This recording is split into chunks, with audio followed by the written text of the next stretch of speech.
SSLC pass ಆಗೋಕೆ ಇಷ್ಟು ದಿನ 625 ಅಂಕ ಬೇಕಿತ್ತು. ಬಟ್ ಇನ್ ಮುಂದೆ 625 ಅಂಕ ಅಲ್ಲ 525 ಅಂಕ ಬಂದ್ರೆ ಸಾಕು ಎಸ್ಎಸ್ಎಲ್ಸಿ ಪಾಸ್ ಆಗಬಹುದು. ಯಾಕೆ ಹಾಗಾದ್ರೆ ಅಂತ ನೋಡ್ತಾ ಹೋಗೋದಾದ್ರೆ ತೃತೀಯ ಭಾಷೆ ಹಿಂದಿ ಮಾರ್ಕ್ಸ್ ಪರಿಗಣನೆಗೆ ಇರೋದಿಲ್ಲ. ಪರಿಗಣನೆಗೆ ಈ ಹಿಂದಿ ಮಾರ್ಕ್ಸ್ ಅನ್ನ ತೆಗೆದುಕೊಳ್ಳೋದಿಲ್ಲ. ಈ ವರ್ಷದಿಂದಲೇ ರಾಜ್ಯ ಸರ್ಕಾರದಿಂದ ಹೊಸ ರೂಲ್ಸ್ ಜಾರಿಯಾಗಿದೆ. ಎಸ್ಎಸ್ಎಲ್ಸಿಯಲ್ಲಿ ಈ ವರ್ಷದಿಂದ 525 ಮಾರ್ಕ್ ಅಷ್ಟೇ ಸಾಕು ಎಸ್ಎಸ್ಎಲ್ಸಿ ಪಾಸ್ ಆಗೋದಕ್ಕೆ. ತೃತೀಯ ಭಾಷೆ ಹಿಂದಿ ಏನಿದೆ ಇದನ್ನ ಪರಿಗಣನೆಗೆ ತೆಗೆದುಕೊಳ್ಳೋದಿಲ್ಲ. ಇದರ ಮಾರ್ಕ್ಸ್ ಅನ್ನ ಪರಿಗಣನೆಗೆ ತೆಗೆದುಕೊಳ್ಳೋದಿಲ್ಲ. ತೃತೀಯ ಭಾಷೆಗೆ ಈ ಸಲ ಬರೀ ಗ್ರೇಡ್ ಮಾರ್ಕ್ಸ್ ಅಷ್ಟೇ. ಪ್ರಾಥಮಿಕ ಮತ್ತು ಪ್ರೌಢ ಶಿಕ್ಷಣ ಸಚಿವ ಮಧು ಬಂಗಾರಪ್ಪ ಸ್ಪಷ್ಟನೆಯನ್ನು ಕೊಟ್ಟಿದ್ದಾರೆ. ಎಸ್ಎಸ್ಎಲ್ಸಿ ಪಾಸ್ ಆಗೋಕೆ 625 ಅಂಕ ಬೇಕಿತ್ತು. ಎಲ್ಲಾ ಸಬ್ಜೆಕ್ಟ್ಗಳು ಸೇರಿಸಿ 625 ಅಂಕ ಬರ್ತಿತ್ತು, ಇನ್ಕ್ಲೂಡಿಂಗ್ ತೃತೀಯ ಭಾಷೆ ಹಿಂದಿ. ಅದರೇನು ಮುಂದೆ ಹಿಂದಿ ಪರೀಕ್ಷೆಯನ್ನು ನಡೆಸಲಾಗುತ್ತೆ ನೋಡಿ, ಅದನ್ನ ಗ್ರೇಡ್ ಮಾರ್ಕ್ಸ್ ಆಗಿ ಮಾತ್ರ ಬಳಕೆ ಮಾಡಲಾಗುತ್ತೆ. ಆ ಅಂಕವನ್ನ ಪರಿಗಣನೆಗೆ ತೆಗೆದುಕೊಳ್ಳೋದಿಲ್ಲ. ಇನ್ನು ಮುಂದೆ 625 ಇರೋದಿಲ್ಲ, ಬದಲಾಗಿ 525 ಅಂಕ ಎಸ್ಎಸ್ಎಲ್ಸಿ ಪಾಸ್ ಆಗೋದಕ್ಕಿರೋದು.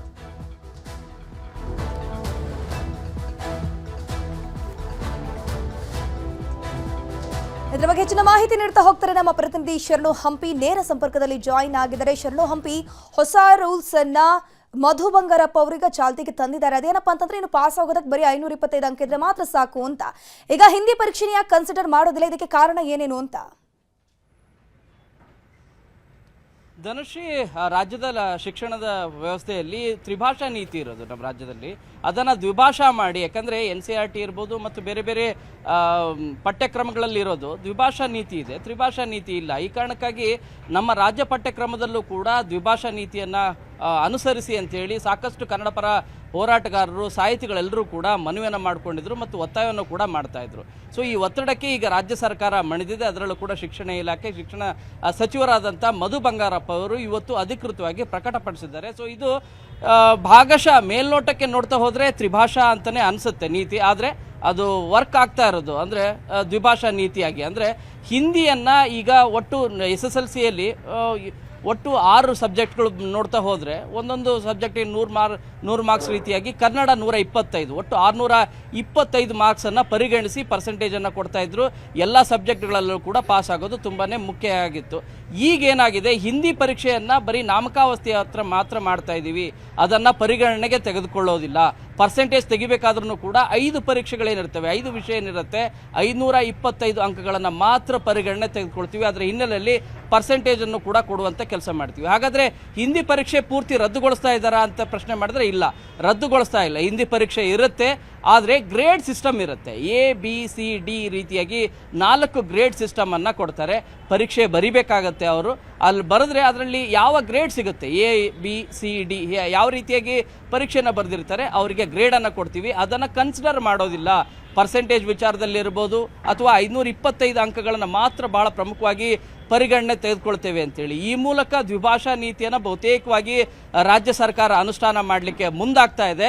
ನಾಮಕಾವಸ್ಥೆಗೆ ಮಾತ್ರ ಹಿಂದಿಯನ್ನು ಉಳಿಸ್ಕೊಳ್ಳುವಂಥ ಕಾರ್ಯವನ್ನು ಮಾಡ್ತಾ ಇದೆ. ಸೊ ಈ ಹಿನ್ನೆಲೆಯಲ್ಲಿ ಇದು ಬಹಳ ಮಹತ್ವವಾದಂಥ ನಿರ್ಧಾರ ಆಗಿದೆ. ಕನ್ನಡ ಪರ ಹೋರಾಟಗಾರರು, ಸಾಹಿತಿಗಳೆಲ್ಲರೂ ಕೂಡ ಒಕ್ಕೂರಲಿಂದ ಮನವಿಯನ್ನು ಮಾಡ್ತಾ ಇದ್ರು, ದ್ವಿಭಾಷಾ ನೀತಿ ಇರಲಿ, ಹಿಂದಿ ಯಾಕೆ ಬೇಕು, ಹಿಂದಿಯನ್ನು ಒತ್ತಾಯಪೂರ್ವಕವಾಗಿ ಏರಿಕೆ ಮಾಡುವಂಥ ಕಾರ್ಯ ಬೇಕಾಗಿಲ್ಲ ಅಂತಲೂ ಕೂಡ ಅವರು ಮನವಿಯನ್ನು ಮಾಡಿಕೊಂಡಿದ್ರು. ಆ ಮನವಿಗೆ ಈಗ CM ಸಿದ್ದರಾಮಯ್ಯ ಸರ್ಕಾರ ಈಗ ಆಲ್ಮೋಸ್ಟ್ ದ್ವಿಭಾಷಾ ನೀತಿಯನ್ನು ಪಾಲನೆ ಮಾಡಲಿಕ್ಕೆ ಮುಂದಾಗ್ತಾ ಇದೆ.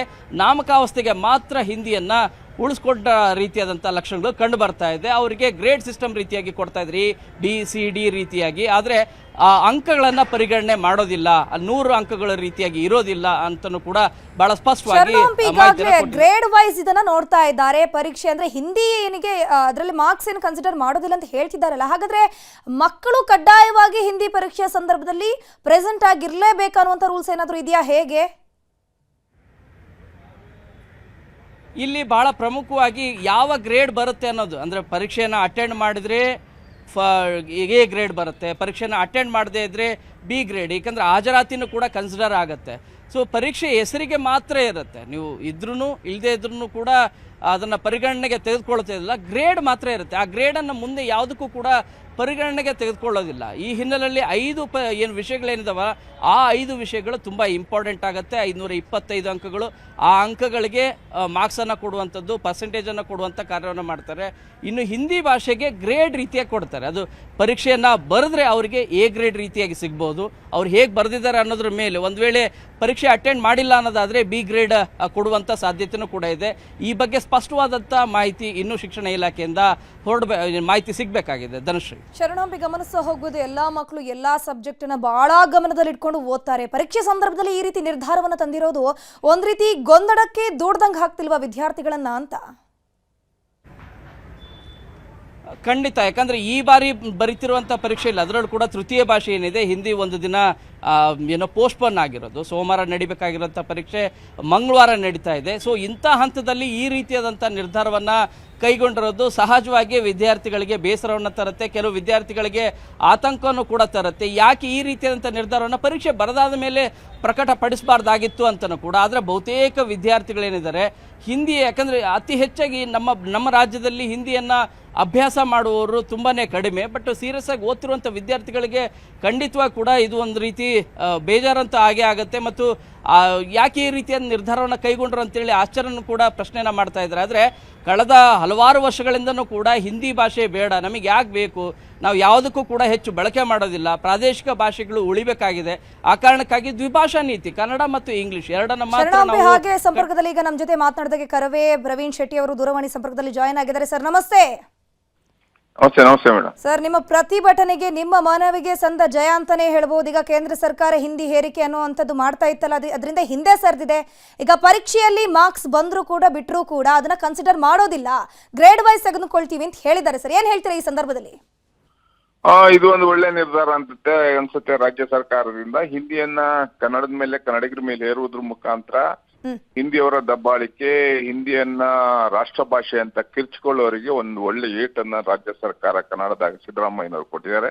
ತುಂಬಾ ಖುಷಿ ಆಗುತ್ತೆ. ಇದನ್ನ ನಾವೆಲ್ಲರೂ ಖುಷಿ ಪಡಬೇಕಾದಂತ ವಿಷಯವಾಗಿದೆ.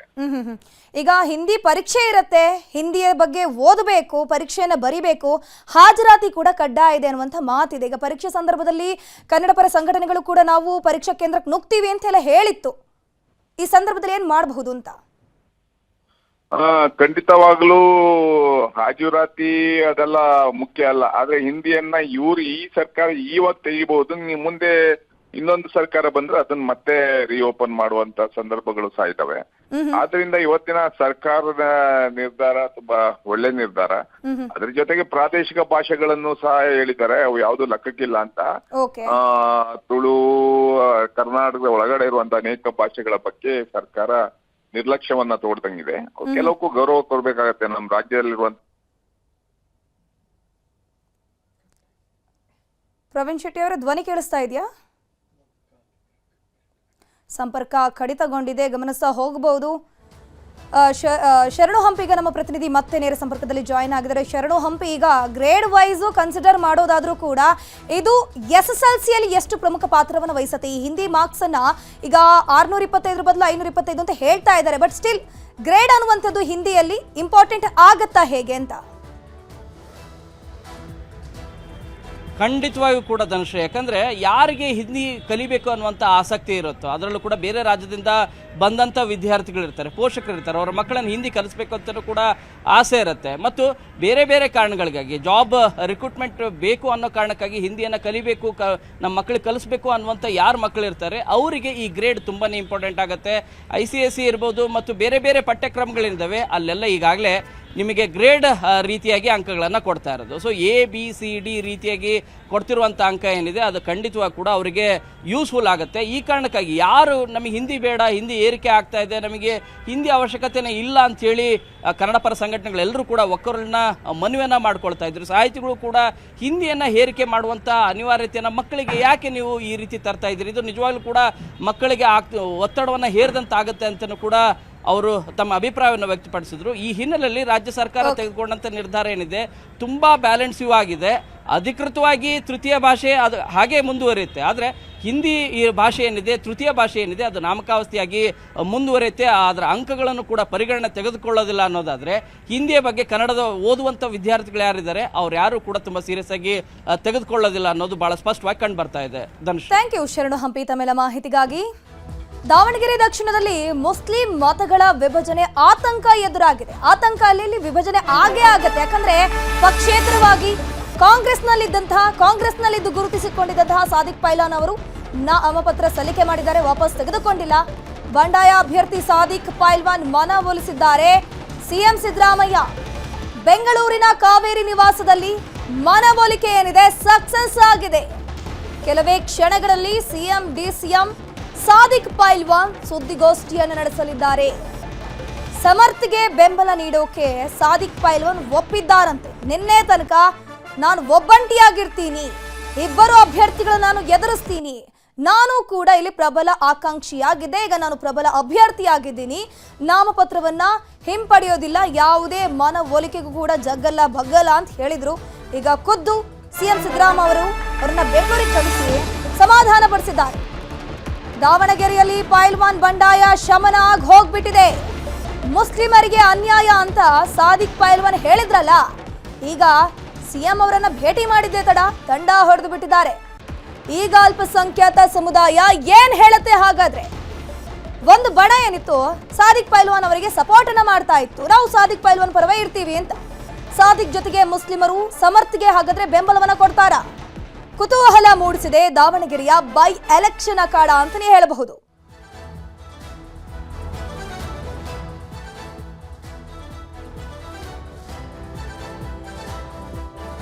ಇದ್ರ ಬಗ್ಗೆ ಹೆಚ್ಚಿನ ಮಾಹಿತಿ ನೀಡ್ತಾ ಹೋಗ್ತಾರೆ ನಮ್ಮ ಇಬ್ಬರು ಪ್ರತಿನಿಧಿಗಳು. ನೇರ ಸಂಪರ್ಕದಲ್ಲಿ ಜಾಯ್ನ್ ಆಗಿದ್ರೆ ಬೆಂಗಳೂರಿನಿಂದ ಕೃಷ್ಣ ಇದ್ದಾರೆ, ಹಾಗೆ ದಾವಣಗೆರೆಯಿಂದ ಸಂಜಯ್ ಇದ್ದಾರೆ. ಮೊದಲಿಗೆ ಬೆಂಗಳೂರಿನಿಂದ ಕೃಷ್ಣನ ಮಾತಾಡ್ತಾ ಹೋಗೋಣ. ಕೃಷ್ಣ, ಈಗ ಸಾದಿಕ್ ಪೈಲ್ವಾನ್ ಅವರ ಸಂಧಾನದ ಮಾತುಕತೆ ಯಾವ ರೀತಿ ಆಗಿದೆ? ಸಿಎಂ ಸಿದ್ದರಾಮಯ್ಯ ಅವರು ಖುದ್ದು ಸಮಾಧಾನ ಪಡಿಸಿದ್ದಾರಲ್ಲ, ಏನೆಲ್ಲ ಒಂದು ಮನವಿಯನ್ನ ಮಾಡಿಕೊಂಡಿದ್ದಾರೆ, ಯಾವ ರೀತಿ ಸಂಧಾನದ ಸಭೆ ಆಗಿದೆ? ಧನುಶ್ರೀ, ಕಾಂಗ್ರೆಸ್ ನಾಯಕರಿಗೆ ಒಂದು ರೀತಿ ದೊಡ್ಡ ಮಟ್ಟದ ಚಿಂತೆ ಇತ್ತು. ದಾವಣಗೆರೆ ದಕ್ಷಿಣ ವಿಧಾನಸಭಾ ಕ್ಷೇತ್ರವನ್ನು ಕಳ್ಕೊಳ್ಬಿಡ್ತೀವಿ ಅನ್ನೋ ಒಂದು ಆತಂಕದಲ್ಲಿತ್ತು. ಈಗ ಸಿಎಂ ಸಿದ್ದರಾಮಯ್ಯವರು ಮಧ್ಯಪ್ರವೇಶ ಮಾಡಿದ ಬಳಿಕವಾಗಿ ಆ ಒಂದು ಆತಂಕ ದೂರ ಆಗಿರುವಂಥದ್ದು. ಈಗಾಗಲೇ ಕಾಂಗ್ರೆಸ್ ಬಂಡಾಯ ಅಭ್ಯರ್ಥಿಯಾಗಿರ್ತಕ್ಕಂಥ ಸಾದಿಕ್ ಪೈಲ್ವಾನ್ ಅವರು ಕೂಡ ಅಲ್ಲಿ ಬಂಡಾಯ ಅಭ್ಯರ್ಥಿಯಾಗಿ ಸ್ಪರ್ಧೆಯನ್ನು ಕೂಡ ಮಾಡಿದರು. ಅವ್ರನ್ನ ಮನವೊಲಿಸುವಂಥ ನಿಟ್ಟಲ್ಲಿ ಮುಸ್ಲಿಂ ಮುಖಂಡರುಗಳು ಬಹಳಷ್ಟು ಪ್ರಯತ್ನವನ್ನು ಮಾಡಿದರು. ನಿನ್ನೆ ದಿನ ರಿಜ್ವಾನ್ ಅರ್ಷದ್ ಆಗಿರ್ಬೋದು ಮತ್ತು ಸಲೀಂ ಅಹಮದ್ ಇಬ್ಬರು ಕೂಡ ಹೋಗಿ ಅವ್ರ ಮನೆಗೆ ಭೇಟಿಯನ್ನು ಕೊಟ್ಟು ಮಾತುಕತೆ ಕೂಡ ನಡೆಸಿದ್ರು. ಆದರೆ ಅಂತಿಮವಾಗಿ ಒಪ್ಕೊಂಡಿರಲಿಲ್ಲ. ನಿನ್ನೆ ತಾನೇ ಏನು ನಾಮಪತ್ರ ಸಲ್ಲಿಕೆ ವಾಪಸ್ ಪಡೆಯುವಂಥದ್ದಕ್ಕೆ ಕೊನೆಯ ದಿನ ಕೂಡ ಆಗಿತ್ತು. ಕೊನೆಯ ಕ್ಷಣದವರೆಗೂ ಕೂಡ ಪ್ರಯತ್ನವನ್ನು ಮಾಡಿದ್ರು ಕೂಡ ಸಾದಿಕ್ ಪೈಲ್ವಾನ್ ಅವರು ಕೂಡ ಒಪ್ಕೊಂಡಿರಲಿಲ್ಲ. ಅದ್ರ ಜೊತೆಗೆ ಸಚಿವ ಜಮೀರ್ ಅಹಮದ್ ಅವರು ಕೂಡ ಹೋಗ್ತಾರೆ ಅನ್ನೋ ಚರ್ಚೆ ಕೂಡ ಇತ್ತು. ಯಾವಾಗ ಎಸ್ ಮಲ್ಲಿಕಾರ್ಜುನ್ ಅವರು ಮಾತನ್ನು ಆಡಿದ್ರು, ಅದರಿಂದ ನೊಂದ್ಕೊಂಡಂತ ಸಚಿವ ಜಮೀರ್ ಅಹಮದ್ ಅವರು ಕೂಡ ದಾವಣಗೆರೆಗೆ ಹೋಗ್ದೇನೆ ಎಲ್ಲೊಂದು ಕಡೆ ಬೆಂಗಳೂರು ಉಳಿಯುವಂಥದ್ದು, ಕೇರಳ ಪ್ರವಾಸವನ್ನು ಕೂಡ ಮಾಡಿದ್ರು. ಇದ್ರ ನಡುವೆ ದೊಡ್ಡ ಆತಂಕ ಇತ್ತು. ಎಲ್ಲೊಂದು ಕಡೆ ಬಂಡಾಯ ಅಭ್ಯರ್ಥಿಯಾಗಿ ಅವರು ಸ್ಪರ್ಧೆಯನ್ನು ಮುಂದುವರಿತಾರೆ, ಕಾಂಗ್ರೆಸ್ ಅಭ್ಯರ್ಥಿ ಸೋಲ್ತಾರೆ ಅನ್ನುವಂಥದ್ದು. ಇದೀಗ ಎಲ್ಲೊಂದು ಕಡೆ ಮುಖ್ಯಮಂತ್ರಿ ಸಿದ್ದರಾಮಯ್ಯ ಅವರನ್ನ ಕರ್ಸ್ಕೊಳ್ಳೋದ್ರ ಮುಖಾಂತರವಾಗಿ ತಮ್ಮ ನಿವಾಸ ಕಾವೇರಿಗೆ ಕರ್ಸ್ಕೊಳ್ಳೋದ್ರ ಮುಖಾಂತರವಾಗಿ ಅವ್ರ ಜೊತೆಗೆ ಸುದೀರ್ಘವಾಗಿ ಚರ್ಚೆ ಕೂಡ ಮಾಡಿರುವಂಥದ್ದು. ಕಾಂಗ್ರೆಸ್ನಿಂದ ಸ್ಪರ್ಧೆ ಮಾಡಿದ್ರೆ ನಿಜ, ಆದರೆ ಬರುವಂಥ ದಿನಗಳಲ್ಲಿ ನಿಮ್ಮನ್ನ ಗುರುತಿಸುವಂಥ ನಿಟ್ಟಿನಲ್ಲಿ ಕೂಡ ಕೆಲಸವನ್ನು ಮಾಡಲಾಗುತ್ತೆ. ಆದರೆ ನಿಮ್ಮ ಸ್ಪರ್ಧೆಯಿಂದ ಯಾವುದೇ ಕಾರಣಕ್ಕೂ ಕೂಡ ಬಿಜೆಪಿ ಅಭ್ಯರ್ಥಿಗೆ ಲಾಭ ಆಗಬಾರ್ದು, ಆ ಒಂದು ನಿಟ್ಟಿನಲ್ಲಿ ನೀವು ತೀರ್ಮಾನ ಮಾಡಬೇಕು ಅನ್ನೋ ನಿಟ್ಟಿನಲ್ಲಿ ಮುಖ್ಯಮಂತ್ರಿಗಳು ಮನವೊಲಿಸಿದಂಥ ಸಂದರ್ಭದಲ್ಲಿ ಅಂತಿಮವಾಗಿ ಸಾದಿಕ್ ಪೈಲ್ವಾನ್ ಕೂಡ ಅದಕ್ಕೆ ಒಪ್ಕೊಳ್ಳೋದ್ರ ಮುಖಾಂತರವಾಗಿ ಅಂತಿಮವಾಗಿ ಈಗ ಚುನಾವಣಾ ಕಣದಿಂದ ಹಿಂದೆ ಸರಿಯುವಂಥದ್ದು ಮತ್ತು ಕಾಂಗ್ರೆಸ್ ಅಭ್ಯರ್ಥಿ ಆಗಿರತಕ್ಕಂಥ ಸಮರ್ಥ ಶಾಮನೂರು ಪರವಾಗಿ ಒಂದು ಬೇಷರತ್ ಬೆಂಬಲವನ್ನು ಘೋಷಣೆ ಮಾಡುವಂಥ ನಿಟ್ಟಿನಲ್ಲಿ ಕೂಡ ಮುಂದಾಗಿರುವಂಥದ್ದು. ಇನ್ನು 4 ಗಂಟೆಗೆ ಅಂದರೆ ಕೆಲವೇ ಕ್ಷಣಗಳಿಂದ 4 ಗಂಟೆ ಸುಮಾರಿಗೆ ಕಾಂಗ್ರೆಸ್ ಕಚೇರಿಯಲ್ಲಿ ಕೂಡ ಸುದ್ದಿಗೋಷ್ಠಿ ನಡೀತಾ ಇರುವಂಥದ್ದು. CM Siddaramaiah, DCM D K Shivakumar ಮತ್ತು ರಣದೀಪ್ ಸಿಂಗ್ ಸುರ್ಜೇವಾಲಾ ಅವರು ಕೂಡ ಈಗಾಗಲೇ ಸುದ್ದಿಗೋಷ್ಠಿಯಲ್ಲಿ ಭಾಗವಹಿಸಿದ್ದಾರೆ. ಆ ಒಂದು ಸುದ್ದಿಗೋಷ್ಠಿಯಲ್ಲಿ ಕಾಂಗ್ರೆಸ್ ಬಂಡಾಯ ಅಭ್ಯರ್ಥಿಯಾಗಿರ್ತಕ್ಕಂಥ ಸಾದಿಕ್ ಪೈಲ್ವಾನ್ ಕೂಡ ಭಾಗವಹಿಸಿದ್ರ ಮುಖಾಂತರವಾಗಿ ಎಲ್ಲೊಂದು ಕಡೆ ಕಾಂಗ್ರೆಸ್ ಅಭ್ಯರ್ಥಿಗೆ ಅಂದರೆ ಕಾಂಗ್ರೆಸ್ ಅಭ್ಯರ್ಥಿಯಾಗಿರ್ತಕ್ಕಂಥ ಸಮರ್ಥ ಅವರ ಪರವಾಗಿ ಬೇಷರತ್ ಬೆಂಬಲವನ್ನು ಘೋಷಣೆ ಮಾಡುವಂತ ನಿಟ್ಟಿನಲ್ಲಿ ಪ್ರಕಟ ಮಾಡುವಂತ ನಿಟ್ಟಿನಲ್ಲಿ ಕೂಡ ಮುಂದಾಗಿರುವಂಥದ್ದು. ಆ ಮುಖಾಂತರವಾಗಿ ಕಾಂಗ್ರೆಸ್ ಅಲ್ಲಿ ದಾವಣಗೆರೆ ದಕ್ಷಿಣ ವಿಧಾನಸಭಾ ಕ್ಷೇತ್ರದಲ್ಲಿ ಗೆಲ್ಲುವಂತ ನಿಟ್ಟಿನಲ್ಲಿ ಇದೀಗ ಒಂದು ಮಹತ್ವದ ಹೆಜ್ಜೆಯನ್ನ ಇಡೋದ್ರ ಮುಖಾಂತರವಾಗಿ ಒಂದು ಕಡೆ ಬಿಜೆಪಿಗೆ ಕೌಂಟರ್ನ ಕೊಟ್ಟಿರುವಂಥದ್ದು. ಬಿಜೆಪಿ ನಾಯಕರು ಕೂಡ ಎದುರನ್ನು ನೋಡ್ತಾ ಇದ್ರು. ಕಾಂಗ್ರೆಸ್ನ ಬಂಡಾಯ ಅಭ್ಯರ್ಥಿ ನಡೆ ಏನಿರುತ್ತೆ ಅನ್ನೋದು ನಿನ್ನೆ ದಿನ ಕೊನೆವರೆಗೂ ಕೂಡ ನಾಮಪತ್ರ ಸಲ್ಲಿಕೆ ಕೊನೆಯ ದಿನ ಇತ್ತು. ಕೊನೆಯ ಕ್ಷಣದವರೆಗೂ ಕೂಡ ಪ್ರಯತ್ನವನ್ನು ಮಾಡಿದ್ರು ಕೂಡ ಅವರು ಹಿಂದೆ ಚುನಾವಣಾ ಕಣದಿಂದ ಹಿಂದೆ ಸರಿದಿರಲಿಲ್ಲ ಸಾದಿಕ್ ಪೈಲ್ವಾನ್ ಅವರು. ಇವಾಗ ಮುಖ್ಯಮಂತ್ರಿಗಳು ಕರೆದು ಮಾತಾಡತಕ್ಕಂಥ ಸಂದರ್ಭದಲ್ಲಿ ಎಲ್ಲೊಂದು ಕಡೆ ಆ ಒಂದು ಸಮಸ್ಯೆ ಬಗೆಹರಿದಿರುವಂಥದ್ದು. ಈ ಮೂಲಕವಾಗಿ ಕಾಂಗ್ರೆಸ್ ಅಭ್ಯರ್ಥಿಯಾಗಿರ್ತಕ್ಕಂಥ ಸಮರ್ಥ ಅವರಿಗೆ ಈಗ ಚುನಾವಣೆ ಅನ್ನುವಂಥದ್ದು ಸಲೀಸಾಗಿದೆ ಅನ್ನುವಂಥದ್ದು ಈಗ ರಾಜ್ಯ ರಾಜಕೀಯ ವಲಯದಲ್ಲಿ ಕೇಳಿಬಿಡ್ತಿರುವಂಥದ್ದು. ಧನುಶ್ರೀ. ಓಕೆ ಕೃಷ್ಣ, ಹಾಗೆಯೇ ದಾವಣಗೆರೆಯಿಂದ ಸಂಜಯ್ ಇದ್ದಾರೆ. ಸಂಜಯ್, ಈಗ ಸಾದಿಕ್ ಸಾದಿಕ್ ಪೈಲ್ವಾನ್ ಅವರನ್ನ ಸಿಎಂ ಮನವೊಲಿಸುವಂತ ಕೆಲಸ ಮಾಡಿದ್ರು, ಸಕ್ಸಸ್ ಕೂಡ ಆಯಿತು. ಬಟ್ ಇಷ್ಟು ದಿನ ಸಾದಿಕ್ ಪೈಲ್ವಾನ್ ಪರ ನಿಂತಿದ್ದಂತಹ ಮುಸ್ಲಿಂ ಸಮುದಾಯದ ಜನರೇನಿದ್ದಾರೆ ಸಮರ್ಥಿಗೆ ಮಣೆ ಹಾಕ್ತಾರ, ಅವ್ರ ಪರವಾಗಿ ವೋಟ್ ಹಾಕುವಂತ ಲಕ್ಷಣಗಳು ಅಲ್ಲಿ ಕಾಣಿಸ್ತಾ ಇದೆಯಾ ಹೇಗೆ? ಎಸ್ ಧನುಶ್ರೀ, ಏನು ಕಾಂಗ್ರೆಸ್ಗೆ ದೊಡ್ಡ ತಲೆನೋವು ಆಗಿತ್ತು ಅಂತಾನೆ ಹೇಳ್ಬೋದು. ಸಾದಿಕ್ ಪೈಲ್ವಾನ್ ಏನು ನಿನ್ನೆವರೆಗೂ ಸಾಕಷ್ಟು ಪ್ರಯತ್ನ ಪಟ್ಟರು ಕೂಡ ನಾಮಪತ್ರವನ್ನ ಹಿಂಪಡೆದಿರಲಿಲ್ಲ. ಯಾಕಂದ್ರೆ ನನಗೆ ಸಮಾಜದ ಗುರುಗಳು ಹೇಳಿದ್ದಾರೆ, ಅದಲ್ಲದೆ ಕೂಡ ಸಮಾಜದ ಮುಖಂಡರು ಇರ್ಬೋದು, ಯುವಕರು ಇರ್ಬೋದು, ಎಲ್ಲರೂ ಕೂಡ ನೀವು ಇಂಡಿಪೆಂಡೆಂಟ್ ಆಗಿ ಕಣದಲ್ಲಿ ಇರಲೇಬೇಕು ಅಂತ ಹೇಳಿದ್ರಿಂದ ನಾನು ಕಣದಲ್ಲಿ ಇದೀನಿ ಅಂತ ನಿನ್ನೆ ಪತ್ರಿಕಾಗೋಷ್ಠಿ ಮಾಡಿ ಇದೇ ಸಾದಿಕ್ ಪೈಲ್ವಾನ್ ರವರು ಹೇಳಿದ್ರು.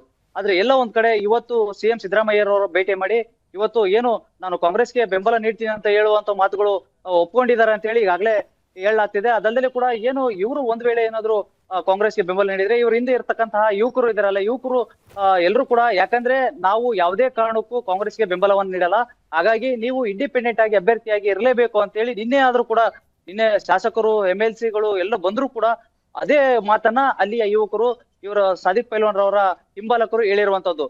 ಆದ್ರೆ ಎಲ್ಲ ಒಂದ್ ಕಡೆ ಇವತ್ತು ಕಾಂಪ್ರಮೈಸ್ ಆಗಿರೋದ್ರಿಂದ ಯುವಕರು ಇವ್ರ ಹಿಂದೆ ಹೋಗ್ತಾರ ಅನ್ನೋ ಪ್ರಶ್ನೆ ಕಾಡ್ತಿದೆ. ಅದಲ್ಲೂ ಕೂಡ ಯುವಕರಿಗೂ ಹೇಳುವಂತದ್ದು ಒಂದ್ ಕಡೆ ಈಗ ಇನ್ನು ಉಳಿದಂತೆ 14 ಮಂದಿ ಮುಸ್ಲಿಮರು ಈಗ ಕಣದಲ್ಲಿ ಇರುವಂತದ್ದು, ಅದರಲ್ಲಿ ಕೂಡ ಒಬ್ರು SDPI ಕೂಡ ಕಣದಲ್ಲಿ ಇರುವಂತದ್ದು. ಹೀಗಾಗಿ ಸಾಕಷ್ಟು ಒಂದು ಏನು ಪ್ರಶ್ನೆ ಕಾಡ್ತಿದೆ ಇಲ್ಲಿ ಇವರಿಗೆ. ಕೆಲವೊಂದಿಷ್ಟು ಯುವಕರು ಹೇಳುವಂತದ್ದು, ನಾವು ಯಾವುದೇ ಕಾರಣಕ್ಕೂ ಸಾದಿಕ್ ಪೈಲ್ವಾನ್ರು ಹೋದ್ರೆ ಹೋಗ್ಲಿ, ಆದ್ರೆ ನಾವು ಮಾತ್ರ ಈ ಬಾರಿ ಯಾವುದೇ ಕಾರಣಕ್ಕೂ ಕೂಡ ಕಾಂಗ್ರೆಸ್ಗೆ ಸಪೋರ್ಟ್ ಮಾಡೋದಿಲ್ಲ. ನಾವು ಬಿಜೆಪಿಗೂ ಆದ್ರೂ ಸಪೋರ್ಟ್ ಮಾಡ್ತೀವಿ, ಇಲ್ಲ ಅಂದ್ರೆ ಇಂಡಿಪೆಂಡೆಂಟ್ ಇರ್ತಕ್ಕಂಥ ಅಭ್ಯರ್ಥಿಗಳಿಗಾದ್ರೂ ಸಪೋರ್ಟ್ ಮಾಡ್ತೀವಿ, ಯಾವುದೇ ಕಾರಣಕ್ಕೂ ಕೂಡ ಕಾಂಗ್ರೆಸ್ ಸಪೋರ್ಟ್ ಮಾಡಲ್ಲ. ಇವರು ಏನು ಸಾದಿಕ್ ಪೈಲ್ವಾನ್ ರವರು ಏನು ಇವರು ನಮ್ಮ ಸಮುದಾಯದ ಪರವಾಗಿ ಇರ್ತಾರೆ ಅನ್ಕೊಂಡಿದ್ವಿ, ಆದ್ರೆ ಈ ರೀತಿ ಏಕಾಏಕಿ ಏನು ಇವತ್ತು ಬೆಳಗಿಂದನೂ ಕೂಡ ಮೊಬೈಲ್ ಸ್ವಿಚ್ ಆಫ್ ಮಾಡಿ ಬೆಂಗಳೂರಿಗೆ ಹೋಗಿರೋದು ಗೊತ್ತೇ ಇಲ್ಲ ಅಂತ ಹೇಳಿ ಕೆಲವರು ಹೇಳ್ತಾ ಇರುವಂತದ್ದು ಅವ್ರ ಬೆಂಬಲಿಗರು. ಹೀಗಾಗಿ ಸಾಕಷ್ಟು ಅನುಮಾನಗಳು ಕಾಡ್ತಾ ಇದೆ. ಎಲ್ಲೋ ಒಂದ್ ಕಡೆ ಕಾಂಗ್ರೆಸ್ ಮತವನ್ನ ಈಗ ಇವರು ಬಂದ ಕೂಡಲೇ ಮತಗಳೆಲ್ಲ ಮುಸ್ಲಿಂ ಮತಗಳು ನಮಗೆ ಬರುತ್ತೆ ಅನ್ನೋ ಒಂದು ಆಲೋಚನೆಯಲ್ಲಿ ಕಾಂಗ್ರೆಸ್ ಇರ್ಬೋದು. ಆದ್ರೆ ಇಲ್ಲಿ ಯುವಕರು ಏನಾದ್ರೆ ಸಾಕಷ್ಟು ವಿರೋಧವನ್ನು ವ್ಯಕ್ತಪಡಿಸ್ತಾರೆ. ಯಾಕಂದ್ರೆ ಅಷ್ಟೊಂದು ಜನ ಯುವಕರು ಅವರ ಬೆಂಬಲಿಗರಾಗಿ ನಿಂತಿದ್ರು, ಆದ್ರೆ ಅವ್ರಿಗೆ ಯಾರಿಗೂ ಕೂಡ ಒಂದು ಮಾತು ಹೇಳದಲ್ಲಿ ಇವರು ಏಕಾಏಕಿ ರಾತ್ರಿನ ಬೆಂಗಳೂರಿಗೆ ಹೋಗಿರುವಂತದ್ದು ಸಾಕಷ್ಟು ಕೋಪಕ್ಕೆ ಕಾರಣವಾಗಿರುವಂತದ್ದು. ಸದ್ಯಕ್ಕೆ ಈಗ ಇಲ್ಲಿ ಯುವಕರು ಏನು ಮುಸ್ಲಿಂ ಯುವಕರು ಏನಿದ್ರೆ ಅವರೆಲ್ಲರೂ ಕೂಡ ಏನು ಈಗ ಅವರು ಕೂಡ ಒಂದು ತೀರ್ಮಾನ ತಗೊಳ್ಳುವಂತ, ನಾವೆಲ್ಲ ಒಂದು ಸಭೆ ಮಾಡ್ತೀವಿ, ನಾವು ಒಂದು ತೀರ್ಮಾನ ತಗೊಂತೀವಿ ಅಂತ ಯುವಕರು ಹೇಳ್ತಿರುವಂತದ್ದು. ಯಾಕಂದ್ರೆ ಇವರು ಒಂದು ನಮಗೆ ಒಂದು ಮಾತು ಕೂಡ ತಿಳಿಸಿಲ್ಲ. ಯಾಕಂದ್ರೆ ನಾವು ಇವರ ಬೆಂಬಲಕ್ಕೆ ನಿಂತಿದ್ವಿ, ಇವ್ರು ಈ ಬಾರಿ ಯಾಕಂದ್ರೆ ನಿನ್ನೆ ಸಡ್ಡೆ ಹೊಡೆದು ಹೇಳಿದ್ರು, ನಾವು ಶಾಮನೂರ್ ಸಮರ್ಥ ಅವರ ವಿರುದ್ಧ ನಾನು ಕಣದಲ್ಲಿ ಇದ್ದೇ ಇರ್ತೀನಿ, ಒಂದ್ ವೇಳೆ ನನ್ನ ಗೆದ್ರೆ ನನ್ನ ಸಮಾಜ ಗೆದ್ದಂಗೆ, ಸೋತ್ರೆ ನನ್ನ ಸಮಾಜ ಸೋತಂಗೆ ಅಂತೆಲ್ಲ ಹೇಳಿದ್ರು. ಆದ್ರೆ ಈಗ ಏಕಾಏಕಿ ಹೋಗಿ ಸಿಎಂ ಬಳಿ ಹೋಗಿ ಇವರು ಕಾಂಪ್ರಮೈಸ್ ಆಗಿರೋದು ಎಷ್ಟರ ಮಟ್ಟಿಗೆ ಸರಿ ಅಂತ ಹೇಳಿ ಈಗ ಇಲ್ಲೇ ಸ್ಥಳೀಯ ವಲಯದಲ್ಲಿ ಚರ್ಚೆ ನಡೆತಿರುವಂತದ್ದು. ಧನುಶ್ರೀ, ಥ್ಯಾಂಕ್ ಯು ಸಂಜಯ್ ಮತ್ತು ಕೃಷ್ಣ ತಮ್ಮೆಲ್ಲ ಮಾಹಿತಿಗಾಗಿ. ರಾಜ್ಯದಲ್ಲಿ 16 ಸಮಸ್ಯೆ, ಶಾಸಕರಿಗೆ ಮಾತ್ರ IPLನ ಚಿಂತೆ. IPL ಟಿಕೆಟ್ಗಾಗಿ ಸದನದಲ್ಲೇ ಶಾಸಕರು ಒತ್ತಾಯವನ್ನು ಮಾಡಿದ್ದಾರೆ. ಶಾಸಕರ IPL ಟಿಕೆಟ್ ಆಗ್ರಹಕ್ಕೆ ಜನಾಕ್ರೋಶ ಜೋರಾಗ್ತಾ ಇದೆ. 16 ಸಮಸ್ಯೆಗಳಿದೆ, ಆದರೆ ಶಾಸಕರಿಗೆ ಮಾತ್ರ IPL ಟಿಕೆಟ್ಗಾಗಿ ಸದನದಲ್ಲೇ ಶಾಸಕರು ಒತ್ತಾಯ ಮಾಡ್ತಿದ್ದಾರೆ. ಶಾಸಕರ IPL ಟಿಕೆಟ್ ಆಗ್ರಹಕ್ಕೆ ಜನಾಕ್ರೋಶ ಜೋರಾಗಿ ವ್ಯಕ್ತವಾಗ್ತಾ ಇದೆ. ಆಸ್ಪತ್ರೆಗಳಲ್ಲಿ ಬೆಡ್ ಇಲ್ಲ, ವೈದ್ಯರಿಲ್ಲ, ನೀರಿಲ್ಲ, ಕರೆಂಟ್ ಇಲ್ಲ. ಒಂದ್ ಕಡೆ LPG ಸಮಸ್ಯೆ ತಲೆದೂರಿದೆ, ರಸ್ತೆ ಸರಿಯಿಲ್ಲ, ರೈತರಿಗೆ ಗೊಬ್ಬರ ಸಿಗ್ತಿಲ್ಲ. ಇಷ್ಟೆಲ್ಲ ಸಮಸ್ಯೆಗಳಿದ್ರೂ ಕೂಡ ಸದನದಲ್ಲಿ ಶಾಸಕರು ಮಾತನಾಡೋದು IPL ಟಿಕೆಟ್ ಬಗ್ಗೆ. ಶಾಸಕರಿಗೆ IPL ಟಿಕೆಟ್ ಬೇಕು ಅಂತ ಆಗ್ರಹವನ್ನ ಮಾಡ್ತಾ ಇದ್ದಾರೆ. ಶಾಸಕರ IPL ಟಿಕೆಟ್ ಬೇಡಿಕೆಗೆ ಸ್ಪೀಕರ್ ಕೂಡ ತಲೆದೂಗಿದ್ದಾರೆ. ಸ್ಪೀಕರ್ ಟಿಕೆಟ್ ಕೊಡಿಸಬೇಕು ಅಂತ ಹೇಳಿದ್ದಕ್ಕೂ ಕೂಡ ನೆಟ್ಟಿಗರು ಸಿಟ್ಟನ್ನ ವ್ಯಕ್ತಪಡಿಸಿದ್ದಾರೆ. ಮೊದಲು ಜನರ ಸಮಸ್ಯೆಗಳಿಗೆ ಸ್ಪಂದಿಸಿ ಅಂತ ನೆಟ್ಟಿಗರು ಆಕ್ರೋಶ ವ್ಯಕ್ತಪಡಿಸ್ತಾ ಇರೋದು. ಸದನದಲ್ಲಿ ಚರ್ಚೆ ಮಾಡೋಕೆ ಸಾಕಷ್ಟು ವಿಚಾರಗಳಿರುತ್ತೆ. ಪ್ರತಿಯೊಬ್ಬ ಶಾಸಕನಿಗೂ ಕೂಡ ಇಂಡಿವಿಜುವಲ್ ಆಗಿ ತಮ್ಮ ಕ್ಷೇತ್ರದ ಸಮಸ್ಯೆ ಬಗ್ಗೆ ಪ್ರಸ್ತಾಪ ಮಾಡೋದಕ್ಕೆ ಅವಕಾಶ ಇರುತ್ತೆ. ಬಟ್ ಇಲ್ಲಿ ಎಲ್ಲರೂ ಕೂಡ ಒಕ್ಕೊರಲಿನಿಂದ IPL ಟಿಕೆಟ್ ಬಗ್ಗೆ ಆಗ್ರಹ ಮಾಡಿದ್ದಾರೆ. ಟಿಕೆಟ್ ಅಂಗಲ ಹಚ್ಚಬೇಕು ಆ ಸ್ಥಿತಿ ತಂದಿದ್ದಾರೆ. ಒಂದು ಟಿಕೆಟ್ಗೆ MLAಗಳಿಗೆ ಕೊಡಲ್ಲ ಸರ್. ಹೆಂಗ್ ಮಾಡ್ಬಿಟ್ಟಿದ್ದಾರೆ ಅಂದ್ರೆ ನನ್ನ ಹೆಸರು ಮೇಲೆ ಕಳಿಸ್ತಾರೆ. ನಾನು ಯಾರನ್ನೂ ಕಳ್ಸಂಗಿಲ್ಲ, ನನ್ನ ಹೆಂಡತಿನೂ ಕಳ್ಸಂಗಿಲ್ಲ, ನನ್ನ ಮಗನೂ ಕಳ್ಸಂಗಿಲ್ಲ, ಯಾರನ್ನೂ ಕಳ್ಸಲ್ಲ. ಯಾಕಂದ್ರೆ ಗೊತ್ತು ಇವ್ರ MLAಗಳು ಯಾರು 90% ಬರಲ್ಲ, ಅದನ್ನು ಮಾರಾಟ ಮಾಡ್ಕೊಂಡ್ಬಿಡ್ತಾರೆ. ಡಾಕ್ಟ್ರೇ ಸರ್, ನಿಮ್ ಪರವಾಗಿ ಸರ್, MLAಗಳಿಗೆ ಒಂದು ಟಿಕೆಟ್ ಕೊಡ್ತಾರೆ. ಅದು ಯಾವ ಗ್ಯಾಲರಿ ಗೊತ್ತಾ? ಕೆಳಗಡೆ ಅಲ್ಲಿ ಇವರು ಹೋಗೋ ಕಡೆ ಕುಳ್ಕೋಬೇಕು ನಾವು ಹೋಗಿ. ಮೊದ್ಲೆಲ್ಲ ಇತ್ತು ಸರ್, ಯಾರು ಟಿಕೆಟ್ ಕೊಡ್ತಾ ಇದ್ರು ಕಡ್ಡಾಯವಾಗಿ, ಯಾರು ಟಿಕೆಟ್ ಕೊಡ್ತಾ ಇದ್ರು MLAಗಳಿಗೆ ಒಂದು ಕುಂದ್ರಕ್ಕೆ ಒಂದು ಅವಕಾಶ ಮಾಡಿ ಕೊಡಿಸಿ ಸರ್. ಏನ್ ನಾವು ನಮ್ಮ ಮಕ್ಕಳು ಹೋಗ್ಬೇಕಂತಾರೆ, ನಮ್ಮ ಮನೇಲಿ ಹೋಗ್ಬೇಕಂತಾರೆ, ಅವ್ರಿಗೆಲ್ಲ ಅವಕಾಶ ಬೇಡವಾ? ಇಷ್ಟು ಸುಂದರವಾಗಿ ಬೆಂಗಳೂರು ಮಾಡ್ತಾ ಇದೀರಿ ನೀವು, ಅದು ಸ್ಟೇಡಿಯಂ ಕೂಡ ಮಾಡಿ ಹೊಸದು, ಬಟ್ ಇಲ್ಲಿ ಟಿಕೆಟ್ ಆದ್ರೂ ಕೊಡ್ಸಕ್ ಹೇಳಿ ಸರ್. ಎಷ್ಟು ಜನ ನಾವು ಹೋಗ್ಬೇಕು ಅಂತೀವಿ, ನಮ್ಗೆ ಅಲ್ಲಿ ಹೋದ್ರೆ ಮರ್ಯಾದೆ ಇಲ್ಲ. ಅಲ್ಲಿ ಹೋಗಿ ಎಲ್ಲೋ ಕೂಡಿಸ್ತಾರೆ ನಮ್ಮನ್ನ, ಕೆಳಗಡೆ ಹೋಗಿ ಒಂದು ಸಪರೇಟ್ ಲಾಂಚ್ ಮಾಡಿ ನಮಗೆ MLA ಗಳಿಗೆ ಮಂತ್ರಿಗಳಿಗೆ ಕೊಡೋಕೊಂದು ಅವಕಾಶ ಮಾಡಿ ಕೊಡಿಸಿ ಸರ್. ಟಿಕೆಟ್ ವೀಕ್ಷಕರೇ ನಮಸ್ಕಾರ. ನಾನೀಗ ಚಿಕ್ಕಮಗಳೂರು ಜಿಲ್ಲಾಸ್ಪತ್ರೆಯಲ್ಲಿದ್ದೀನಿ. 1:45ಗೆ ಓಪನ್ ಆಗಬೇಕು. ಐಪಿಎಲ್ ಟಿಕೆಟ್ಗಾಗಿ ಶಾಸಕರ ಬೇಡಿಕೆ ಬೆನ್ನಲ್ಲೇ ಸಿಎಂ ಡಿಸಿಎಂ ಭೇಟಿ ಮಾಡಿದ್ದಾರೆ. ಸಿಎಂ ಡಿಸಿಎಂ ಭೇಟಿಯಾಗಿದ್ದಾರೆ ಕೆಎಸ್ಸಿಎ ಅಧ್ಯಕ್ಷ ವೆಂಕಟೇಶ್ ಪ್ರಸಾದ್. ನಾಳೆಯ ಉದ್ಘಾಟನಾ ಪಂದ್ಯಕ್ಕೆ ಇಬ್ಬರೂ ನಾಯಕರಿಗೆ ಆಹ್ವಾನ ನೀಡಲಾಗಿದೆ. ಒಂದ್ ಕಡೆ ಸದನದಲ್ಲಿ ಶಾಸಕರುಗಳು ಐಪಿಎಲ್ ಟಿಕೆಟ್ಗಾಗಿ ಬೇಡಿಕೆ ಇಡ್ತಿದ್ರಲ್ಲ, ಇದ್ರ ಬೆನ್ನಲ್ಲೇ ಈಗ ಸಿಎಂ ಹಾಗೂ ಡಿಸಿಎಂ ಅವರನ್ನ ಕೆಎಸ್ಸಿಎ ಅಧ್ಯಕ್ಷ ವೆಂಕಟೇಶ್ ಪ್ರಸಾದ್ ಭೇಟಿಯಾಗಿದ್ದಾರೆ. ನಾಳೆ ಐಪಿಎಲ್ ಪಂದ್ಯ ಆರಂಭ ಆಗಲಿದೆ. ಸೊ ಉದ್ಘಾಟನಾ ಪಂದ್ಯಕ್ಕೆ ಇವರಿಬ್ಬರನ್ನು ಕೂಡ ಇನ್ವೈಟ್ ಮಾಡೋದಕ್ಕೆ ವೆಂಕಟೇಶ್ ಪ್ರಸಾದ್ ಬಂದಿದ್ದಾರೆ. ಇದೇ ಸಂದರ್ಭದಲ್ಲಿ ಸಾಕಷ್ಟು ವಿಚಾರಗಳು ಕೂಡ ಪ್ರಸ್ತಾಪ ಆಗಿದೆ ಅನ್ನುವಂತಹ ಮಾಹಿತಿ ಲಭ್ಯ ಆಗ್ತಿದೆ. ಶಾಸಕರುಗಳಿಗೆ ಒಂದೊಳ್ಳೆ ಟಿಕೆಟ್ ಅನ್ನ ಕೊಡಿಸಿ ಅವರ ಆಸನದ ವ್ಯವಸ್ಥೆ ಕೂಡ ಮಾಡಿಬಿಡಿ ಅಂತ ಹೇಳ್ಕೊಂಡು ಒಂದಷ್ಟು ಸಿಎಂ ಹಾಗೂ ಡಿಸಿಎಂ ಕೂಡ ಕೆಎಸ್ಸಿಎ ಅಧ್ಯಕ್ಷರ ಬಳಿ ಮನವಿಯನ್ನ ಮಾಡ್ಕೊಂಡಿದ್ದಾರಂತೆ. ಟಿಕೆಟ್ ಅನ್ನ ಕೊಡಿಸಿ ನಮ್ಮ ಶಾಸಕರುಗಳಿಗೆ, ಅವರು ಕೂಡ ಮ್ಯಾಚ್ ನೋಡಬೇಕು, ಎಲ್ಲ ವಿಚಾರಗಳು ಕೂಡ ಇಲ್ಲಿ ಪ್ರಸ್ತಾಪ ಆಗಿದೆ ಅನ್ನುವಂಥ ಮಾಹಿತಿಗಳು ಲಭ್ಯ ಆಗ್ತಾ ಇದೆ. ಶಾಸಕರುಗಳು, ಸಚಿವರುಗಳು, ವಿಪಕ್ಷದ ನಾಯಕರೇ ಹೇಳ್ತಾರೆ ಇಲ್ಲಿ, ನನಗೆ ನನ್ನ ಹೆಂಡತಿ ಮಕ್ಕಳಿಗೆಲ್ಲ ಟಿಕೆಟ್ ಸಿಗ್ತಿಲ್ಲ, ನನ್ನ ಹೆಸರಿಗೆ ಟಿಕೆಟ್ ಬರುತ್ತೆ, ನಾನು ಒಬ್ಬನೇ ಹೋಗ್ಬೇಕಾಗತ್ತೆ, ನನ್ನ ಕುಟುಂಬದವ್ರು ಹೋಗೋಕ್ ಆಗೋದಿಲ್ಲ ಅಂತ. ಇಲ್ಲೆಲ್ಲ ಗಮನಿಸ್ತಾ ಹೋಗ್ಬೋದು, ಜನರು ಅವರನ್ನ ಚುನಾವಣೆಯಲ್ಲಿ ಆಯ್ಕೆ ಮಾಡಿ ಕಳಿಸಿರುವಂಥದ್ದು ಅವರ ಒಂದು ಸಮಸ್ಯೆಗೆ ಸ್ಪಂದಿಸಬೇಕು ಅಂತ, ಒಂದೊಳ್ಳೆ ಅಧಿಕಾರವನ್ನು ನಡೆಸಬೇಕು, ನಮ್ಮ ಕ್ಷೇತ್ರದಲ್ಲಿ ಹಲವಾರು ಬೆಳವಣಿಗೆಗಳಾಗಬೇಕು ಅಂತ. ಬಟ್ ಸದನಕ್ಕೆ ಹೋಗಿ ಇವ್ರು ಮಾಡ್ತಿರುವಂಥ ಕೆಲಸ ಏನು? ನಮಗೆ IPL ಮ್ಯಾಚ್ಗೆ ಸರಿಯಾಗಿ ಟಿಕೆಟ್ ಸಿಗ್ತಿಲ್ಲ, ನನಗೊಬ್ಬನಿಗೆ ಸಿಗ್ತಾ ಇದೆ, ನನ್ನ ಕುಟುಂಬಕ್ಕೆ ಸಿಗ್ತಾ ಇಲ್ಲ ಅಂತ ಜನರು ಆಯ್ಕೆ ಮಾಡಿ ಕಳಿಸಿರುವಂಥದ್ದು ಅವರೊಬ್ಬರನ್ನೇ, ಅವರ ಕುಟುಂಬದವರನ್ನು ಅಲ್ಲ ಅನ್ನುವಂಥದ್ದು ಅವ್ರಿಗೆ ತಿಳಿದಿರಬೇಕು. IPL ಟಿಕೆಟ್ ಕೇಳಿದ ಶಾಸಕರ ಮೇಲೆ ಜನಾಕ್ರೋಶಗಳು ವ್ಯಕ್ತ ಆಗ್ತಾ ಇದೆ. ನ್ಯೂಸ್ 18 ವರದಿಯ ಬೆನ್ನಲ್ಲೇ ಬಿಜೆಪಿ ನಾಯಕರು ಯೂ ಟರ್ನ್ ಹೊಡೆದಿದ್ದಾರೆ. ಬಿಜೆಪಿಯ ವಿಪಕ್ಷ ನಾಯಕ ಆರ್ ಅಶೋಕ್ ಅವರಲ್ಲಿ ಮುಂದಾಳತ್ವವನ್ನು ವಹಿಸಿ IPL ಟಿಕೆಟ್ ಬಗ್ಗೆ ಪ್ರಸ್ತಾಪ ಮಾಡಿರೋದು. ಯಾವಾಗ ನ್ಯೂಸ್ 18 ವರದಿ ಆಗುತ್ತೆ ನೋಡಿ, ಅದರ ಬೆನ್ನಲ್ಲೇ ಈಗ ಬಿಜೆಪಿ ನಾಯಕರು ಯೂ ಟರ್ನ್ ಹೊಡೆದಿದ್ದಾರೆ. IPL ಟಿಕೆಟ್ ಕೇಳಿದವರ ಪರ ನಾನಿಲ್ಲ ಅಂತ ಹೇಳ್ಕೊಂಡು ವಿಜಯೇಂದ್ರ ಯೂ ಟರ್ನ್ ಹೊಡೆದಿರೋದು. ಸರ್ಕಾರ ಆರ್ ಅಶೋಕ್ ಬೇಡಿಕೆಗೂ ವಿಜಯೇಂದ್ರ ವಿರೋಧ ವ್ಯಕ್ತಪಡಿಸಿದ್ದಾರೆ. ಈಗ ನನಗೆ ಟಿಕೆಟ್ ಬೇಡ, ಜನರಿಗೆ ಸಿಗ್ಲಿ ಅಂತ ಹೇಳ್ಕೊಂಡು ಆರ್ ಅಶೋಕ್ ಕೂಡ ಯೂ ಟರ್ನ್ ಹೊಡೆದಿರೋದು. ಇಲ್ಲಿ ವಿಡಿಯೋ ವೈರಲ್ ಆಗಿರುವಂತದ್ದು ಆರ್ ಅಶೋಕ್ ಅವರದೇ. ಯಾಕಂದ್ರೆ ಈ ವಿಚಾರವನ್ನ ಪ್ರಸ್ತಾಪ ಮಾಡೋದೇ ಆರ್ ಅಶೋಕ್ ಅವರು. ನಾನು ನಿನ್ನೆ ಆಡಳಿತ ಪಕ್ಷದ ಶಾಸಕರು, ವಿರೋಧ ಪಕ್ಷದ ಶಾಸಕರ ಹೇಳಿಕೆಗಳನ್ನ ಗಮನಿಸಿದ್ದೇನೆ. ವೈಯಕ್ತಿಕವಾಗಿ ನಾನು ಅದನ್ನು ಒಪ್ಪೋದಿಲ್ಲ, ಅವ್ರ ಹೇಳಿಕೆಗಳನ್ನು. ಇವತ್ತು ರಾಜಕಾರಣಿಗಳು ಅಂತ ಹೇಳಿದ್ರೆ ಜನಸಾಮಾನ್ಯರು ಯಾವ ರೀತಿ ನಮ್ಮನ್ನ ನೋಡ್ತಾರೆ ಅಂತಕ್ಕಂಥ ದಿನನಿತ್ಯ ಪತ್ರಿಕೆಗಳಲ್ಲಿ, ಟಿವಿಗಳಲ್ಲಿ ನಾವು ನೋಡ್ತಾ ಇದ್ದೇವೆ. ಕಳೆದ ಬಾರಿ ಇದೇ IPL ಮ್ಯಾಚ್ ಸಂದರ್ಭದಲ್ಲಿ ಆಡಳಿತ ಪಕ್ಷದ ಮೂರ್ಖತನದಿಂದ 11 ಜನ ಮುಗಿದ್ರು ಪ್ರಾಣವನ್ನ ಕಳೆದುಕೊಂಡ್ರು. ಅದು ಇನ್ನೂ ಕೂಡ ರಾಜ್ಯದ ಜನ, ದೇಶದ ಜನ ಮರ್ತಿಲ್ಲ. ಆದ್ರೆ ಇಂಥ ಸಂದರ್ಭದಲ್ಲಿ ಇಂಥ ಹೇಳಿಕೆಗಳ ಅವಶ್ಯಕತೆ ಅಂತ ನನಗಂತೂ ಅರ್ಥ ಆಗೋದಿಲ್ಲ. ಹೆಂಡತಿ ಮಕ್ಕಳಿಗೂ ಶಾಸಕರಿಂದ IPL ಟಿಕೆಟ್ ಬೇಡಿಕೆ ವಿಚಾರಕ್ಕೆ ಸಂಬಂಧಪಟ್ಟಂತೆ VIP ಸಂಸ್ಕೃತಿಯನ್ನ ಪ್ರಧಾನಿ ಮೋದಿ ಅವರು ಬೆಂಬಲಿಸೋದಿಲ್ಲ. ನಮ್ಮ ಪಕ್ಷದವರಿಗೂ ಕೂಡ ಇದು ಅನ್ವಯ ಆಗತ್ತೆ ಅಂತ ಹೇಳಿಕೊಂಡು ತೇಜಸ್ವಿ ಸೂರ್ಯ ಹೇಳಿದ್ದಾರೆ. ಸರ್ಕಾರದ ಜೊತೆಗೆ ಸ್ವಪಕ್ಷದವರಿಗೂ ಕೂಡ ಸಂಸದರು ಕ್ಲಾಸ್ ತೆಗೆದುಕೊಂಡಿರೋದು. ಟಿಕೆಟ್ ಕೇಳಿದ್ದೆ ಅರ್ಥಹೀನ ಅಂತ ಹೇಳಿಕೊಂಡು ಸಂಸದ ತೇಜಸ್ವಿ ಸೂರ್ಯ ಕ್ಲಾಸ್ ತೆಗೆದುಕೊಂಡಿದ್ದಾರೆ.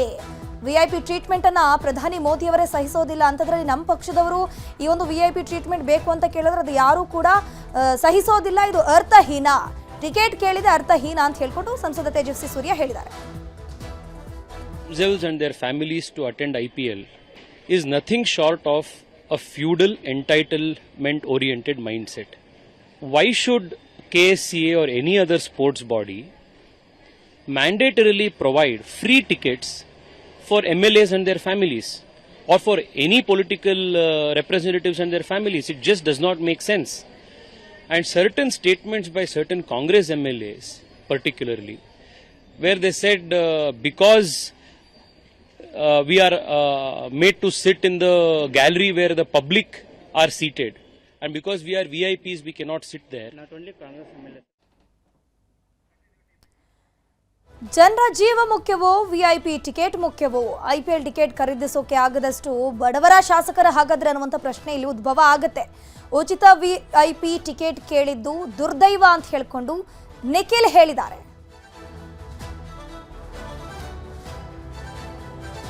ಇದ್ರ ಬಗ್ಗೆ ಹೆಚ್ಚಿನ ಮಾಹಿತಿ ನೀಡ್ತಾ ಹೋಗ್ತಾರೆ ನಮ್ಮ ಪೊಲಿಟಿಕಲ್ ಬ್ಯೂರೋ ಹೆಡ್ ಆಗಿರುವಂತಹ ಚಿದಾನಂದ್ ಪಟೇಲ್ ನೇರ ಸಂಪರ್ಕದಲ್ಲಿ ಜಾಯಿನ್ ಆಗಿದ್ರೆ. ಚಿದಾನಂದ್ ಪಟೇಲ್ರೆ, ನಿಜವಾಗ್ಲೂ ಜನರಿಗೆ ಇದೊಂದು ಬೇಸರದ ವಿಚಾರ, ಇಂಥ ಒಂದು ಜನಪ್ರತಿನಿಧಿಗಳನ್ನ ನಾವು ಆಯ್ಕೆ ಮಾಡಿ ಸದನದಲ್ಲಿ ಕೂರಿಸಿದ್ವಲ್ಲ ಅಂತ. ಯಾಕಂದ್ರೆ ಸಾಕಷ್ಟು ಸಮಸ್ಯೆಗಳಿದ್ದಂತಹ ಸಂದರ್ಭದಲ್ಲಿ ಇವರು ಟಿಕೆಟ್ ಬಗ್ಗೆ ಕೇಳ್ತಾರಲ್ವಾ, ಇದು ಎಷ್ಟು ಮಟ್ಟಿಗೆ ವಿಪರ್ಯಾಸ ಅಲ್ವಾ ಅಂತ? ಧನುಶ್ರೀ, ಅಧಿವೇಶನದಲ್ಲೇ IPL ಟಿಕೆಟ್ಗಾಗಿ ಬೇಡಿಕೆ ಇಟ್ಟಿರ್ತಕ್ಕಂಥದ್ದು ಈಗಾಗಲೇ ದೊಡ್ಡ ಮಟ್ಟದ ವಿವಾದಕ್ಕೂ ಕೂಡ ಕಾರಣ ಆಗಿರ್ತಕ್ಕಂಥದ್ದು. ಕಾಂಗ್ರೆಸ್ನ ಶಾಸಕ ವಿಜಯಾನಂದ ಕಸಪ್ನವರು 4 ಟಿಕೆಟ್ಗಳನ್ನ ಕೊಡಬೇಕು ಅಂತೇಳಿ ಸ್ಪೀಕರ್ ಮುಂದೆ ಬೇಡಿಕೆಯನ್ನು ಇಟ್ಟಿರ್ತಕ್ಕಂಥದ್ದು. ಪರೋಕ್ಷವಾಗಿ ಈ ಬೇಡಿಕೆಗೆ ವಿಪಕ್ಷ ನಾಯಕ ಆರ್ ಅಶೋಕ್ ಕೂಡ ಎಲ್ಲೊಂದು ಕಡೆ 16 ಎಕರೆ ಜಾಗವನ್ನು ಕೊಟ್ಟಿರ್ತಕ್ಕಂಥದ್ದು. ಕೇವಲ 1600 ರೂಪಾಯಿ ಬಾಡಿಗೆಯನ್ನು ಕೊಡ್ತಿದ್ದಾರೆ. ಹಾಗಾಗಿ ನಮಗೆ ಸೂಕ್ತವಾದ ಸ್ಥಾನಮಾನ ಮತ್ತು ಗೌರವ ಸಿಗ್ತಿಲ್ಲ ಅಂತೇಳಿ ಪರೋಕ್ಷವಾಗಿ ಆರೋಪ ಮಾಡೋ ಮುಖಾಂತರ IPL ಟಿಕೆಟನ್ನು MLAಗಳಿಗೆ ಕೊಡಬೇಕು, ಜೊತೆಗೆ ಅವರ ಕುಟುಂಬಕ್ಕೂ ಸೇರಿದಂತೆ ಒಟ್ಟು 4 ಟಿಕೆಟನ್ನು ಕೊಡಬೇಕಂತೇಳಿ ಬೇಡಿಕೆಯನ್ನು ಇಡಲಾಯಿತು. ಈ ಬೇಡಿಕೆಗೆ ಒಂದು ಕಡೆ ವಿಧಾನಸಭೆ ಸ್ಪೀಕರ್ ಆಗಿದ್ದಂಥ UT ಖಾದರ್ ಅವರು ಒಪ್ಪಿಗೆಯನ್ನು ಕೊಟ್ಟಿರ್ತಕ್ಕಂಥದ್ದು. ಇದರ ಬೆನ್ನಲ್ಲೇ ಇದು ರಾಷ್ಟ್ರಮಟ್ಟದ ದೊಡ್ಡ ಚರ್ಚೆಗೆ ಎಡೆ ಮಾಡಿ ಕೊಟ್ಟಿರ್ತಕ್ಕಂಥದ್ದು. ಈಗಾಗಲೇ ಹಲವಾರು ಸಮಸ್ಯೆಗಳಿದ್ದಾವೆ, ರಾಜ್ಯಾದ್ಯಂತ ಹಲವಾರು ಸಮಸ್ಯೆಗಳಿದ್ದಾವೆ ಮತ್ತು ಹಲವಾರು ಕ್ಷೇತ್ರಗಳಲ್ಲೇ ಹಲವಾರು ಸಮಸ್ಯೆಗಳಿದೆ. ಈ ಸಮಸ್ಯೆಗಳ ಬಗ್ಗೆ ವಿಧಾನಸಭೆ ಅಧಿವೇಶನದಲ್ಲಿ ಬೇಡಿಕೆಯನ್ನು ಇಡಬೇಕು ಮತ್ತು ಅದು ಸಂಬಂಧಪಟ್ಟ ಸಮಸ್ಯೆಗಳ ವಿಚಾರವನ್ನು ಬೆಳಕು ಚೆಲ್ಲುವುದರ ಬಿಟ್ಟು IPL ಟಿಕೆಟ್ಗಾಗಿ ಎಲ್ಲೊಂದು ಕಡೆ ಬೇಡಿಕೆ ಇಟ್ಟಿರ್ತಕ್ಕಂಥದ್ದು ಎಷ್ಟು ಮಟ್ಟಿಗೆ ಸರಿ ಅಂತೇಳಿ ಈಗಾಗಲೇ ಚರ್ಚೆ ಆಗಿರ್ತಕ್ಕಂಥದ್ದು. ಇದರ ಬೆನ್ನಲ್ಲೇ ಇದೀಗ ಅನೇಕರು ಈ ಸಂಬಂಧಪಟ್ಟ ವಿರೋಧವನ್ನು ವ್ಯಕ್ತಪಡಿಸ್ತಿರ್ತಕ್ಕಂಥದ್ದು. ಎಲ್ಲೊಂದು ಕಡೆ ಈಗಾಗಲೇ BJPಯ ಸಂಸದರು ಆಗಿರ್ತಕ್ಕಂಥ ತೇಜಸ್ವಿ ಸೂರ್ಯ ಕೂಡ ಈ ರೀತಿಯ VIP ಸಂಸ್ಕೃತಿ ಸರಿಯಲ್ಲ ಮತ್ತು ಯಾಕೆ ಟಿಕೆಟ್ ಕೊಡಬೇಕಂತ ಪ್ರಶ್ನೆಯನ್ನು ಮಾಡಿದ್ದಾರೆ. ಮತ್ತು ಉಚಿತವಾಗಿ ಯಾಕೆ ಟಿಕೆಟನ್ನು ಕೊಡಬೇಕಂತ ಪ್ರಶ್ನೆ ಮಾಡಿರ್ತಕ್ಕಂಥ ಅನೇಕ ನಾಯಕರುಗಳು ಕೇವಲ ಅರ್ಧದಷ್ಟು MLAಗಳು ಮಾತ್ರ IPL ಮ್ಯಾಚ್ಗೆ ಹೋಗ್ತಾರೆ, ಉಳಿದಂಥ ಎಲ್ಲ ಟಿಕೆಟ್ಗಳನ್ನು ಮಿಸ್ಯೂಸ್ ಮಾಡ್ಕೊಳ್ತಾರೆ ಮತ್ತು ಅವ್ರಿಗೆ ಬೇಕಾದಂಥವ್ರಿಗೆ ಕೊಡ್ತಾರೆ ಅನ್ನೋ ಒಂದು ಮಾತು ಕೂಡ ಕೇಳಿ ಬಂದಿರತಕ್ಕಂಥದ್ದು. ಇದರ ನಡುವೆ ವಿಜಯಾನಂದ ಕಾಸಪ್ನವರ ಬೇಡಿಕೆಗೆ ಸಂಬಂಧಪಟ್ಟ ಈಗಾಗಲೇ KCA ಕೂಡ ಪರೋಕ್ಷವಾಗಿ ಒಪ್ಪಿಗೆಯನ್ನು ಕೊಟ್ಟಿರ್ತಕ್ಕಂಥದ್ದು. 2 ಟಿಕೆಟನ್ನು ಕೊಡುವ ಸಾಧ್ಯತೆ ಇದೆ ಅಂತ ಹೇಳಲಾಗ್ತಿದೆ. ಯಾಕಂತ ಹೇಳಿದರೆ DK ಶಿವಕುಮಾರ್ ಅವರನ್ನು ಭೇಟಿಯಾದಂಥ KCA ಅಧ್ಯಕ್ಷ ಆಗಿರ್ತಕ್ಕಂಥ ವೆಂಕಟೇಶ್ ಪ್ರಸಾದ್ ರವರು IPL ಸಂದರ್ಭದಲ್ಲಿ ಟಿಕೆಟ್ನ ಮಾರಾಟದ ಅಷ್ಟು ನಿಯಂತ್ರಣವು ಕೂಡ ಆಯಾ ಸಂಬಂಧಪಟ್ಟ ಸಂಸ್ಥೆಗಳ ಮೇಲೆ ಇರುತ್ತೆ. ಕರ್ನಾಟಕದಲ್ಲಿ ಕೂಡ RCBಯ ಅಂಡರಲ್ಲಿರ್ತಕ್ಕಂಥದ್ದು. ಹಾಗಾಗಿ ಎಲ್ಲ ಕಡೆ ಪರೋಕ್ಷವಾಗಿ RCB ಜೊತೆಯನ್ನು ಕೂಡ ಮಾತುಕತೆ ನಡೆಸಿರ್ತಕ್ಕಂಥ ವೆಂಕಟೇಶ್ ಪ್ರಸಾದ್ ಅವರು 2 ಟಿಕೆಟನ್ನು ಕೊಡಲಿಕ್ಕೆ ತೀರ್ಮಾನವನ್ನು ಮಾಡಿರ್ತಕ್ಕಂಥದ್ದು. ಇದರ ಬೆನ್ನಲ್ಲೇ ಕರ್ನಾಟಕ ಸರ್ಕಾರದ ಮುಖ್ಯ ಕಾರ್ಯದರ್ಶಿ ಆಗಿರ್ತಕ್ಕಂಥ ಶಾಲಿನಿ ರಜನೀಶ್ ರವರು ಮತ್ತು DNA ಸಂಸ್ಥೆ ಜೊತೆ ಇದೀಗ ವಿಧಾನಸೌಧದಲ್ಲಿ ಸಭೆಯನ್ನು ನಡೆಸ್ತಿರ್ತಕ್ಕಂಥದ್ದು. ಉಚಿತ ಟಿಕೆಟ್ ನೀಡುವ ಸಂಬಂಧಪಟ್ಟ ಈಗಾಗಲೇ ಪ್ರಮುಖ ನಿರ್ಧಾರ ಕೂಡ ಹೊರಬೀಳಿರ್ತಕ್ಕಂಥದ್ದು. ಧನುಶ್ರೀ, ಥ್ಯಾಂಕ್ ಯು ಪಟೇಲ್ ರೇ ತಮ್ಮೆಲ್ಲ ಮಾಹಿತಿಗಾಗಿ.